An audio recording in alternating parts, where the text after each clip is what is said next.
అందరికీ నమస్కారం. ముఖ్యంగా ఈనాడు పత్రికా యాజమాన్యానికి, ఈనాడు పత్రికా విలేకరులకి నా యొక్క క్షమాపణలు. నేను చేసిన అతి చిన్న పొరపాటు, నా ఫోటోకు బదులు మా నాన్నగారి ఫోటో పంపించడం వల్ల జరిగిన పొరపాటుని భూతద్దంలో పెట్టి గత 2 రోజులుగా సాక్షి ఛానల్లో కానీ, సాక్షి పత్రికల్లో కానీ, సోషల్ మీడియాలో కానీ జరుగుతున్నటువంటి దుష్ప్రచారానికి ఆనకట్ట కట్టాలని నేను ఈ వీడియో చేయడం జరుగుతుంది. ఈ రాష్ట్ర అభివృద్ధిని కానీ, ప్రజా శ్రేయస్సుని కానీ అడ్డుకునే ఏకైక పార్టీ వైసీపీ పార్టీ. ఈ పార్టీకి అనుకూలంగా పనిచేసే పత్రిక కానీ, మీడియా కానీ ఈరోజు దీన్ని అవకాశంగా తీసుకొని ఎంత చేయాలో అంత పెంట చేస్తుంది. కాబట్టి దీనికి వివరణ ఇవ్వాల్సిన బాధ్యత నాకుంది. కాబట్టి ఈ పొరపాటు నా వలన జరిగింది కాబట్టి ఈ వివరణ ఇవ్వడం జరుగుతుంది. 2015 సమయంలో ఎయిర్పోర్ట్ నిర్మాణం కోసం భూములు ఇచ్చిన రైతుల్లో మా నాన్నగారు కూడా ముఖ్యులు.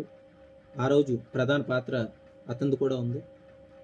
కాబట్టి ఆగస్టు 1వ తేదీ 2026 2 రోజుల క్రితం అల్లూరి సీతారామరాజు అంతర్జాతీయ విమానాశ్రయ ప్రారంభోత్సవానికి నేను వెళ్ళడం జరిగింది. ప్రారంభోత్సవం అనంతరం బయటికి రాగానే కొంతమంది మీడియా మిత్రులు భూమినిచ్చిన రైతుల అభిప్రాయాలు సేకరించడం జరుగుతుంది. అందులో భాగంగానే నా దగ్గర కూడా అభిప్రాయాన్ని తీసుకోవడం జరిగింది. అభిప్రాయ అనంతరం నేను నా ఫోటో బదులు మా నాన్నగారి ఫోటో ఇవ్వడం జరిగింది. మా నాన్నగారు చనిపోయారనే విషయం వాళ్ళకి చెప్పకపోవడం నాది అతిపెద్ద పొరపాటు. దానిని అనుకూలంగా తీసుకొని ఈరోజు ఇంత దుష్ప్రచారం చేస్తారని నేను అనుకోలేదు. భోగాపురం అంతర్జాతీయ విమానాశ్రయం కోసం భూమి ఇచ్చిన వారిలో మేము కూడా ఒకరం. వాస్తవంగా గత 2015 సంవత్సరంలో చేపట్టిన భూసేకరణలో సర్వే నెంబర్ 313లో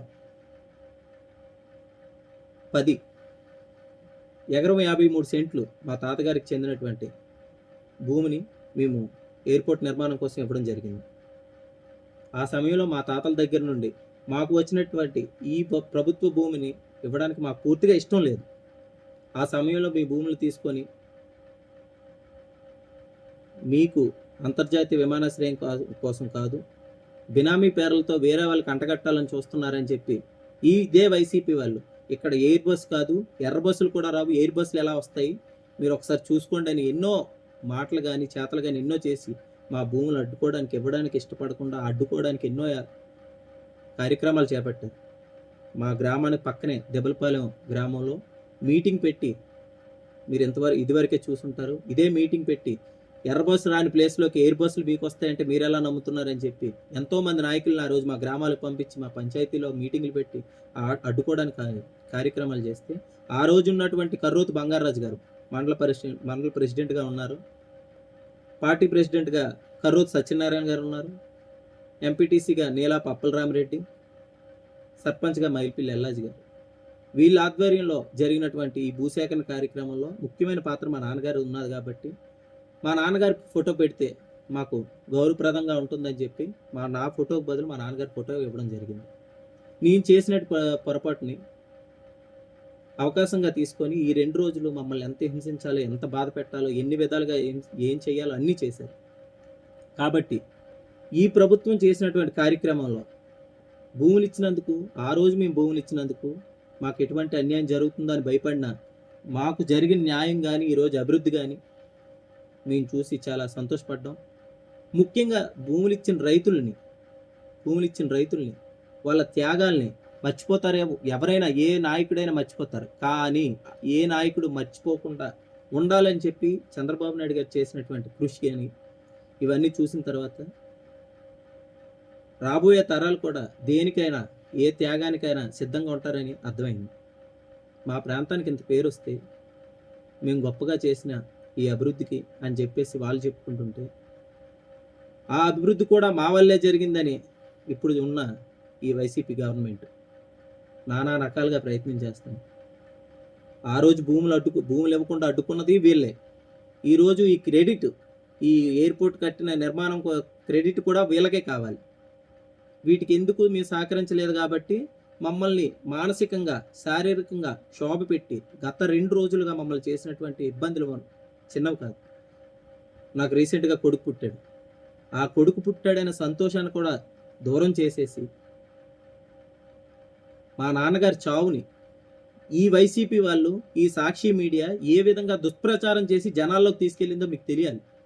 మా నాన్నగారు 2023 జూన్ 30న సహజ మరణం, హార్ట్ అటాక్తో చనిపోయారు. దానిని కూడా ఈ పత్రిక, సాక్షి పత్రిక అనువుగా తీసుకొని మర్డర్, దాన్ని కూడా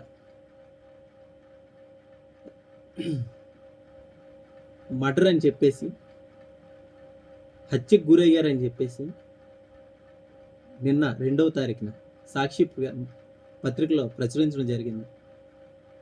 అది చూసిన తర్వాత నేను, నా కుటుంబ సభ్యులు కానీ, మా శ్రేయోభిలాషులు కానీ మానసికంగా ఎంత క్షోభ అనుభవించామో మాకు తెలుసు.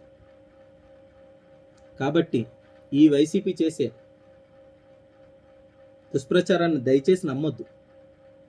నన్ను కానీ, నా కుటుంబాన్ని కానీ ఇంత క్షోభ పెట్టినందుకు, లేని అబద్ధపు దుష్ప్రచారాన్ని బయట పెట్టినందుకు గాను దీని మీద నేను ఎంతవరకైనా న్యాయ పోరాటం చేయడానికి సిద్ధంగా ఉన్నాను. దీన్ని ఇంతటితో వదిలే ప్రసక్తి లేదు.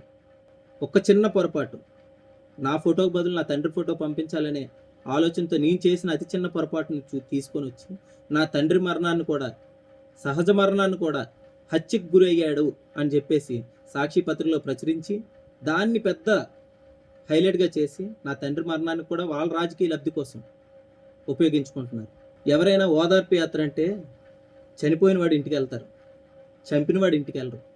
అలాంటి ప్రభుత్వంలో, అలాంటి పార్టీలో ఉన్న నాయకులకి నా బాధ అర్థమవుతుందని పూర్తిగా తెలిసి నా మీద ఎవడైతే ఈ దుష్ప్రచారం మొదలుపెట్టాడో వాడి మీద తక్షణం న్యాయ పోరాటం చేస్తానని,